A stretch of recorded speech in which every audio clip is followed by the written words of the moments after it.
நேயர்கள் இனி கேட்கலாம் கதையும் சிந்தனையும். கதையும் சிந்தனையும் வழங்குகிறார் கடத்தூர் அரசினர் மகளிர் மேல்நிலைப் பள்ளியின் தமிழாசிரியை விமலா கண்ணையன் அவர்கள்.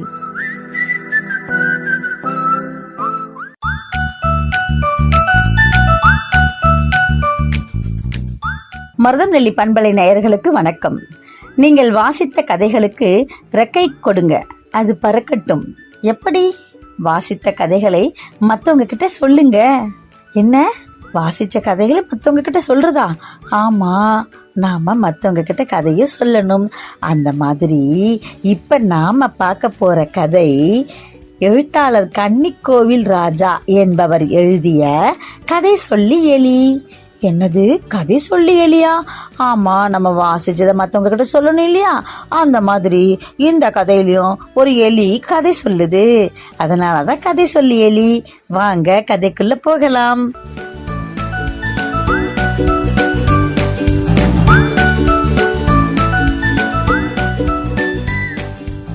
அழகான ஒரு நகரப்பகுதி, சரியா? அந்த நகரப்பகுதியில ஒரு தெரு இருக்கு. அந்த தெருவுல யாழினி, அப்புறம் இனியன், மதி, ஹரிணி, சுபா, ஆரணி, மீரா, இப்படி ஏராளமான குழந்தைகள் எல்லாம் ஒன்னா கூடி விளையாடுவாங்க.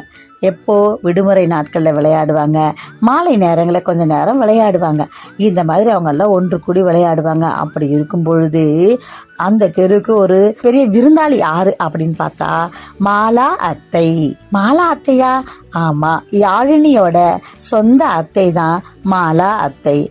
யாழினி மட்டும் அவங்கள அத்தைன்னு கூப்பிட மாட்டாங்க. எல்லாருமே அவங்கள அத்தை அத்தைன்னு ரொம்ப அன்பா கூப்பிடுவாங்க. காரணம் என்னன்னு பார்த்தா மாலா அத்தை எல்லாரையும் உட்கார வச்சுட்டு ஊருக்கு வரும்பொழுதெல்லாம் கதை சொல்லுவாங்க. அந்த மாதிரி அன்னைக்கும் அத்தை ஊருக்கு வந்திருக்காங்க. எல்லாரும் ரொம்ப சந்தோஷமா அந்த விஷயத்தை கேள்விப்பட்டு ஓடி போறாங்க அத்தைய பார்க்கறதுக்கு.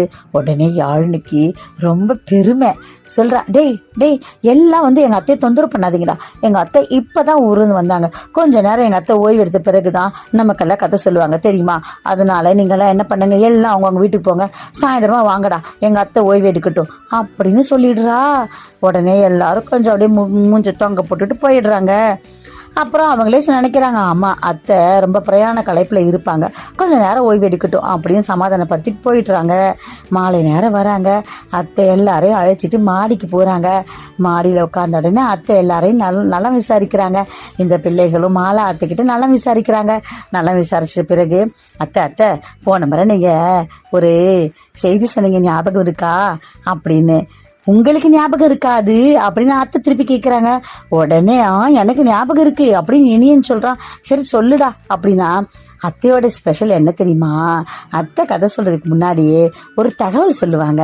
அந்த தகவலை அவங்க எல்லாரும் இணையத்துல தேடி கண்டுபிடிச்சு அதுல இன்னும் இருக்கக்கூடிய முக்கியமான செய்திகள் எல்லாம் அவங்க ஒவ்வொருத்தரும் தொகுத்து எழுதணும். அதுதான் அத்தை ஒவ்வொருத்தருக்கும் கொடுக்கக்கூடிய ஒரு வேலை. அந்த மாதிரி போன முறை அத்தை என்ன சொன்னாங்கன்னா, சிவப்பு நண்டு அதை பத்தி சொன்னாங்க. எல்லாரும் பேப்பர்ல சிவப்பு நண்டை எடுத்து வரைஞ்சி அதனுடைய பண்புகளை எழுதணும். அத்தை நாங்கெல்லாம் எழுதிட்டோம் அத்தை, இன்னைக்கு என்னத்தை எங்களுக்கு தகவல் சொல்ல போறீங்க அப்படின்னு கேக்குறாங்க. உடனே அத்தை சொல்றாங்க, ஆஸ்திரேலியாவுல ஒரு கடல் பகுதியில வாழ்கின்ற ஒரு உயிரி அப்படின்னு சொல்லி முடிக்கிறதுக்குள்ளார கங்காரு அப்படின்னு கத்துறா மதி. உடனே எல்லாரும் என்ன சினிமாவில் சொல்றாங்க, ஏய் முந்திரி கொட்டை அப்படிங்கிறாங்க. அவளுக்கு ஒரே வருத்தம், என்ன நம்ம கரெக்டா தானே சொன்னோம் அப்படின்னு.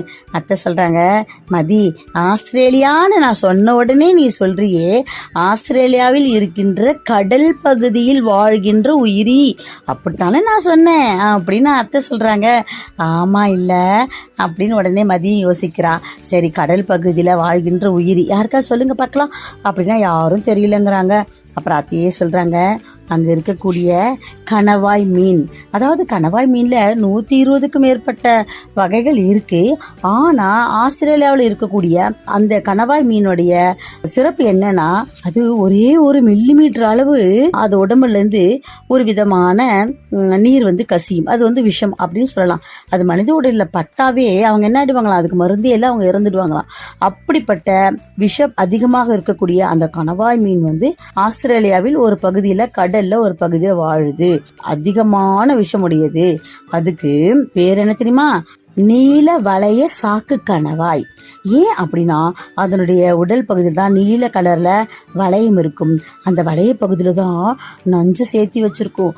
அந்த நெஞ்சை தான் பக்கத்துல மனிதர்கள் போனாவே அதோட உடல்ல இருந்து பாய்ச்சிடும். 1 மில்லிகிராம் அளவு வந்தாவே போதும், அந்த மனிதனை உயிர் காப்பாற்றவே நம்மளால முடியாது.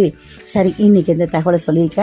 நீல வளைய சாக்கு கணவாய், அந்த மீனை எல்லாரும் வரைஞ்சி அதனுடைய குணங்களை எழுதிட்டு வாங்க அப்படின்னு அத்தை சொல்றாங்க. சரி, ரைட்டு, இது முடிச்சாச்சா? இப்ப என்ன பண்ணணும்? அடுத்ததா அத்தை கதை சொல்லணும். சரி, கதை சொல்லணும்னா எப்படி தெரியுமா? ஆளுக்கு ஒரு கதை கேட்பாங்க இல்லையா? அதனால அங்க அத்தை என்ன வச்சிருக்காங்கன்னா எல்லாரோட பெயரையும் எழுதி சீட்டு போட்டு குலுக்கி எடுக்கிறாங்க. அதுல ஒரு பேப்பரை எடுக்கிறாங்க. எடுத்தா அதுல யார் பேர் தெரியுமா வருது? யாழினி குலுக்கி போடுறா. சுபா ஒரு சீட்டை எடுக்கிறா. அந்த சுபா எடுத்த சீட்டுல பேரு மீரா. உடனே மீராக்கு ஒரே சந்தோஷம். அப்பா, இன்னைக்கு நான் கேட்கற கதையை தான் அத்தை சொல்லுவாங்க அப்படின்னு. சரி மீரா, இன்னைக்கு உன்னுடைய வாய்ப்பு, நீ ஒரு கதையை கேளு அப்படின்னு. அத்தை எனக்கு வரி குதிரையை பத்தி கதை சொல்லுங்க அத்தை அப்படிங்கிறா. சரி, வரி குதிரை யாருமே அதிகமாக பயன்படுத்தாத ஒரு விலங்கு, அதை பத்தி சொல்லியிருக்கிற. சரி, ரைட், நான் சொல்றேன் அப்படின்னு அத்தையும் சொல்றாங்க. அந்த வரி குதிரை அமேசான் மாதிரியான பெரிய காடுகள்ல நிறைய இருக்கும் அப்படின்னு அத்தை சொல்ல ஆரம்பிக்கும் பொழுதுதான் நம்ம ஹீரோ வராரு. யாரு நம்ம ஹீரோ? சொல்லுங்க பார்க்கலாம், யார் ஹீரோ? தலைப்பு நமக்கு என்ன? கதையோட தலைப்பு கதை சொல்லி எலி. அப்போ இந்த கதையில முக்கியமான ஹீரோ யாரு? எலிதானே. இங்கதான் நம்ம ஹீரோ தலையை காட்டுறாரு. எங்க அப்படின்னா மாடியில இருக்கக்கூடிய ஒரு அறையில தேவையில்லாத பொருளெல்லாம் போட்டு வச்சுக்கிறாங்க. அங்க ஒரு எலி குடும்பமே வாழ்ந்துட்டு இருக்குது. அது யாருக்குமே தெரியாது. அப்போ அந்த எலி, ஒரு குட்டி எலி அந்த அறைக்குள்ள உட்காந்துக்கிட்டு ஓட்ட வழியா அத்தையவே பார்த்துட்டு இருக்குது. மாலா அத்தை எவ்வளவு அருமையா கதை சொல்றாங்க. சே, எனக்கு கதை சொல்லவே வரமாட்டேங்குது. நானும் கதை சொல்லியா மாறணும். நானும் கதையை எல்லாத்துக்கும் சொல்லணும். ஆனா எப்படி கதையை ஆரம்பிக்கிறது, எந்த கதையை சொல்றது, கதையை எப்படி முடிக்கிறதுன்னு எனக்கு தெரியவே இல்லையே அப்படின்னு அந்த எலி புலம்புது. அப்ப அவங்க அம்மா எலி சாப்பாடு கொண்டு வராங்க. தன் குட்டியை பார்த்து, ஏன்டா தங்கம் ரொம்ப கஷ்டமா சோகமா இருக்கீங்க, என்ன ஆச்சு உனக்கு அப்படின்னு அவங்க அம்மா கேக்குறாங்க. அதுக்கு அந்த குட்டி எலி, அம்மா அங்க பாரு, மாலா அத்தை ஊர்ல இருந்து வரும்போதெல்லாம் அந்த குழந்தைங்களுக்கு கதை சொல்றாங்கம்மா.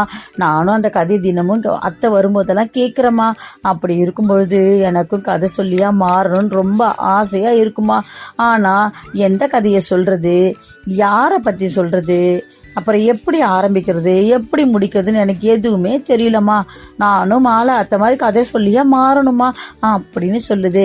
அதுக்கு அவங்க அம்மா சொல்றாங்க, அப்படியாட தங்கம், இதுல போய் என்ன இருக்கு? போன மாசம் ஒரு நிகழ்வு நடந்தது, உனக்கு ஞாபகம் இருக்கா? நீ எதிர் வீட்டுக்கு போயிட்டு வந்தியே, அங்க போய் சாப்பாடு எடுத்துட்டு வந்தியே, ஞாபகம் இருக்கா அப்படின்னு அவங்க அம்மா கேக்குறாங்க. ஆமா, போய் எடுத்துட்டு வந்தேன். அப்போ உன்னை ஒரு விலங்கு துரத்துச்சு நீ சொன்னதானே? ஆமாம்மா, ஒரு பூனை துரத்துச்சு, கருப்பு கலர் பூனை உருண்டுச்சுமா. நான் அப்படியே பயந்து ஓடி வந்துட்டோம்மா நம்ம வீட்டுக்கு அப்படின்னு அந்த குட்டி எலி சொல்லுது. அப்ப நீ அங்க போன, என்ன உணவு பார்த்த? ரொட்டி துண்டை பார்த்தேன், எடுத்துக்கிட்டு வந்தேன். வரும் வழியில பூனை துரத்திச்சு, அது உருணுச்சு. அப்புறம் நான் ஓடி வந்துட்டேன். அப்பா, நம்ம வீட்டுக்கு சேர்ந்துட்டோமா, நான் உயிர் பழைச்சமா அப்படி நீ சொன்னதானே? ஆமாம்மா, சொன்னதான். அப்பா, அது பேர் என்ன? நீ உனக்கு நடந்த அனுபவத்தை நீ சொன்ன இல்லையா, அதுக்கு பேர் தான் கதை. அம்மா, என்னம்மா சொல்றீங்க, இது போய் கதையாமா அப்படின்னு அந்த குட்டி எலி கேக்குது. ஆமாடா தங்கம், கதை சொல்றதுன்னா என்ன தெரியுமா? ஒவ்வொருத்தரும் அவங்க வாசிச்ச புத்தகத்துல இருந்து ஒரு கதையை சொல்லலாம். என்ன கதை படிக்கிறாங்களோ அதையே சொல்லலாம். அல்லது அவங்களுக்கு நடந்த அனுபவத்தை கதையா சொல்லலாம்.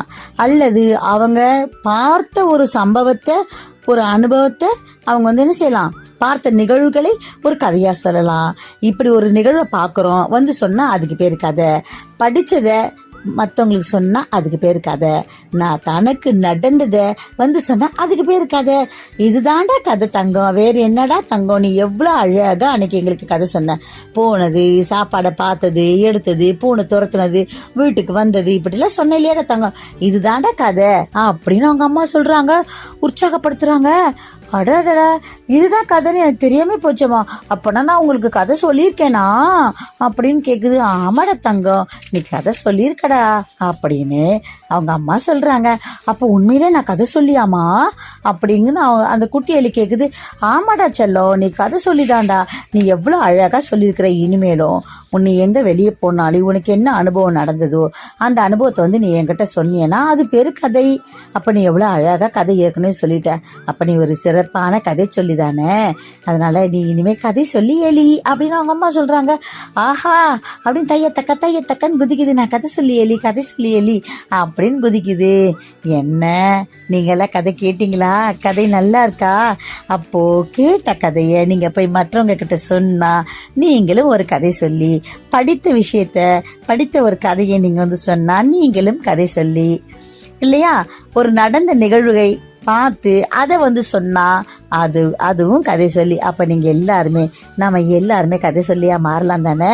கேக்குறவங்க எல்லாம் ஒரு நாள் என்ன மாதிரி கதை சொல்லியா மாறுவீங்களா? ஓகே.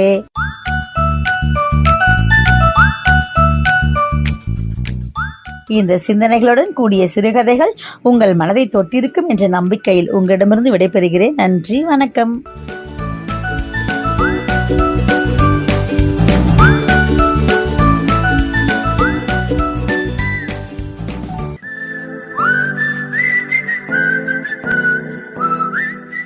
நேயர்கள் இதுவரை கேட்டது கதையும் சிந்தனையும்.